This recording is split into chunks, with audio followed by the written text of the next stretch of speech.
Jacob Vladimir, bonsoir à toi. Bonsoir Laurent et bonsoir à tous les auditeurs et auditrices qui nous écoutent. Ça fait un mois maintenant, un petit mois que l'on ne s'est vu. Jacob Vladimir, alors c'est toujours très difficile de pouvoir te donner des étiquettes puisque toi tu es hors cadre de toute façon. Donc tu es ostéopathe, bioénergéticien, tu as été dans d'autres vies anthropologue. Je suis encore, Tu mon l'es, travail est oui. anthropologique. Alors Et on peut le considérer comme ça, mais tu fais pas d'études. Enfin, tu observes comme ça, mais il n'y a pas d'écrit. Voilà, c'est si, pour toi ton compte personnel, si? c'est à mon compte personnel, mais il y a des écrits, la recherche avec les humains est constante. D'accord. Donc quoi, tu veux Je faire un reçois des gens. livre? Un livre prochainement? Qu'est-ce que tu veux décrire le... Ça serait peut-être Déjà, sociologue aussi. j'ai fait Oui, le mais... troisième cycle de sociologie. J'ai fait- Qu'est-ce que t'as pas fait? Ça serait la question à poser plutôt. Tu sais, après 7 ans de monastère, au rythme monastique de toute mon adolescence, que c'est comme les gens qui ont fait leurs études, je sais pas, j'ai des gens que je respecte profondément, comme Zitrone ou Jacques Martin, qui se sont beaucoup amusés dans leur vie, mais qui ont fait des études très sérieuses. Et quand on les écoutait aux grosses têtes, c'était des gens qui avaient une culture Énorme. énorme, Énorme. énorme, énorme. Alors quand on a fait du monastère pendant 7 ans, nous, on faisait ce qu'on appelle les études profanes rapidement l'après-midi, on bouclait ce que font les collégiens et les lycéens dans toute la journée, nous on faisait ça en 4 heures, donc ça carburait, et on faisait 12 heures d'études par jour et minimum 3 heures de prière. C'est-à-dire quand tu as vécu ça pendant des années, les jours où tu arrives en fac, moi je faisais trois études en même temps. C'est-à-dire quand j'avais une licence, je commençais un truc ailleurs. Dès que j'avais une maîtrise, on n'a pas le droit de passer 2 diplômes en même temps. Mais quand j'étais en maîtrise, je faisais une autre licence. Quand j'étais en DEA, je me faisais une maîtrise, une licence. Et quand je suis rentré en doctorat, je faisais toujours un autre DEA. Donc, et c'est très rapidement, hein. Moi, je lisais 5 livres par après-midi. Quand je regarde mon immense bibliothèque, des livres que je n'ai pas ouvert depuis 20 ans, là, on a re-rangé des livres ce week-end avec ma compagne. Et on a dépoussiéré. C'est fou parce que c'est resté. C'est resté. Il y a des livres. Je regarde le livre, je regarde l'auteur, je te dis ce qu'il a écrit, en quelle année. Je peux te dire chapitre par chapitre ce qu'il y a dedans. Oh. Chapitre par chapitre? Chapitre par Non. chapitre. C'est-à-dire que les chapitres intéressants, dans un livre, il n'y a rien. La vérité d'un livre tient souvent entre Oui. 3 à 10 pages. D'accord. D'accord. L'essence, tu veux dire. Alors l'essence du livre, je dis Ouais. voilà, au troisième D'accord. chapitre, il commence à aborder ça, cinquième, il dit ça, il dit la chose la plus importante au sixième, au huitième, il y a un truc intéressant. Voilà, pour chaque livre dont j'ai tiré, moi, la quintessence. La quintessence, ouais. Tes parents ça a été un choix de tes parents de te mettre, quand tu dis 7 ans au monastère? Ça a été mon choix pour les fuir. D'accord, c'était quoi? Chez les jésuites? Ah non, non, moi c'était un monastère hébraïque, j'ai fait une formation rabbinique, mais je me suis très très vite défroqué. J'ai compris, j'ai compris très très vite que Dieu est partout sauf dans les mosquées, les synagogues Et les et églises? les églises. Alors non, quand je dis ça, c'est un peu provocateur. C'est un peu provoque. Non, mais quand on est dans les rituels mentaux, moi, il m'est arrivé de rentrer dans des églises pour assister à des mariages. Et je me disais, c'est fou parce qu'il y a une oraison, parfois pour accompagner quelqu'un qui était sorti de son corps et qui tournait autour de son cercueil. Et je voyais l'horizon funèbre se dérouler, ou le mariage. Je me disais, mais il y a plein d'anges, il y a plein de guides, d'êtres très lumineux, personne ne les perçoit.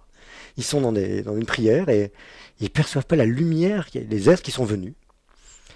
Et j'ai vécu ça évidemment en mosquée et j'ai vécu ça en synagogue pendant les rituels. Un jour, je me promenais, ça m'a frappé. C'était un jour du grand pardon. J'arrive à la synagogue de Métro Cadet, je sais pas pourquoi, j'ouvre, je regarde tout un tas de pauvres gens faire des prières. Ils étaient là, à se balancer, à faire des prières. Et mais il y a une lumière, il y a des anges là, il y a des êtres extrêmement lumineux et ils les prient et ils les voient pas et ils les sentent pas et personne ne sent leur présence. Et je me suis senti immensément seul. Seul, une solitude profonde, terrible. Je me suis dit, mais qu'est-ce que je peux partager avec ces humains-là? Qu'est-ce qu'on peut faire ensemble? Ils prient, ils sont là, dans une dévotion, et ils sont dans le mental à leur prière, ils y croient. Certains ont certainement le cœur ouvert, certains, bon, il y en a partout, hein. Mais ils ne sont pas en contact avec les êtres de l'autre dimension qui sont en train d'appeler toute la journée. Le grand pardon, c'est une prière du matin au soir, hein, en jeûne. Et je me suis dit, mais c'est terrible. C'était un moment de grande solitude.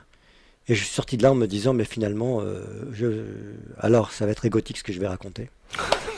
Ça- J'aime pas faire ça. Bon, allez, pour le fun.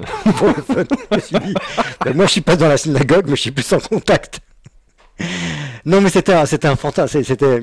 On va dire, c'est le petit enfant rieur et le petit lutin farceur qui vient en Espiègle. moi, espiègle. Et j'ai fermé la porte avec un petit point de tristesse. Et puis à un moment, je me suis dit, ben, je peux rien partager là, dans ce lieu-là, de ma conscience des êtres qui sont là. J'ai refermé la porte et je me suis dit, en marchant après, euh, euh, je crois que j'ai dû aller manger un bon casse-dalle jambon. Jambon beurre.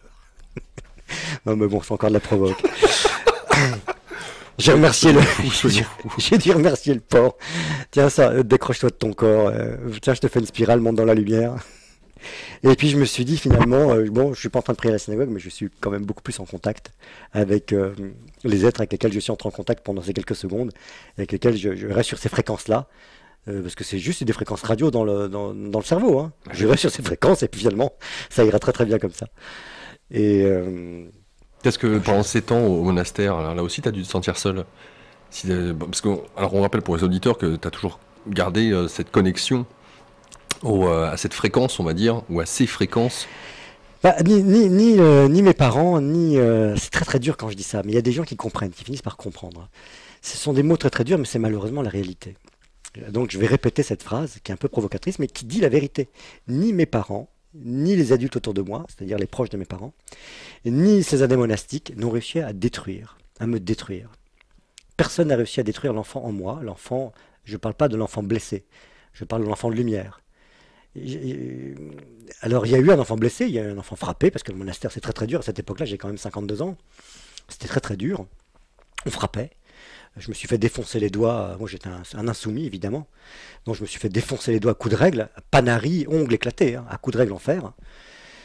Mais quand j'estimais que ce que j'étais, que ce que je disais était juste, et ben c'était comme ça.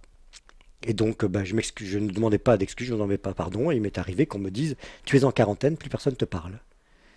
Après moult grosses claques de 5 kilos sur le visage et des coups de règle, je dis bah non, je sais que j'ai raison, donc c'est comme ça. Donc bon, c'était quand même moins pire que chez mes parents qui souffraient, bon, qui étaient bien plus détruits par leurs propres parents. Alors, les parents font ce qu'ils peuvent, ils donnent de l'amour comme ils peuvent, mais les parents reproduisent en fait. Hein. Ils reproduisent ce qu'on leur a eux-mêmes donné. Et souvent, les enfants qu'ils ont été, ils ont oublié qu'ils ont été enfants, ils ont oublié les enfants qu'ils étaient. Et surtout, les parents, enfin les adultes, oublient qu'ils ont été des enfants qui percevaient tout, comme les chiens, comme les chats, les chevaux. Moi, je vis à la campagne. Quand je reçois des gens, je leur dis, je leur parle de choses, et je leur montre que les enfants perçoivent ce dont je parle. Ils ont des gestes, des attitudes, avant 2-3 ans, enfin avant 3 ans on va dire, qui montrent qu'ils savent très bien de quoi je parle, et que lorsqu'il y a des animaux, hein, quand il y a des chiens, des chats, des chevaux, puisque j'ai 3 chevaux, enfin j'avais 3 chevaux, euh, les animaux perçoivent aussi. Perçoivent aussi. Malgré mes études, malgré les années, malgré l'école d'ingénieur, malgré 2 écoles d'ostéopathie, malgré 3 troisième cycles universitaires, on m'appelait l'érudit ou le mystique. Ça peut se Voilà. comprendre, hein. Oui. Ah oui. Alors les deux, l'érudit ou le mystique. Un peu moqueur, un peu respectueux. Enfin, ça dépendait des gens. Mais c'était un peu des deux, quoi. Hein. Je me souviens que euh, lorsque j'invitais les gens chez moi, je leur montrais que les animaux percevaient. Je dis, tiens, il y a un défunt qui passe, regarde, le cheval a levé la tête et il le regarde. Et il a henni avant que moi je le perçoive. J'ai regardé et regarde que mon chat regarde. Et que mon petit enfant de 2 ans s'est mis à rire et approche et il va contre un mur qui est blanc, il n'y a rien. Mon chat, il regarde, il joue pas avec une toile d'araignée, avec une mouche. Hein. Il a vu quelque chose aussi. Alors, voilà. Donc, et il m'est arrivé de douter peut-être, parce que le doute fait partie de l'évolution, mais jamais de ma perception. Et les animaux m'ont toujours aidé. C'est-à-dire que je me souviens qu'à 27 ans, j'allais ouvrir mon cabinet. Tiens, j'avais 27 ans. J'allais ouvrir mon cabinet et j'étais encore éducateur à la DAS de Paris. J'étais dans un château, dans Seine-et-Marne.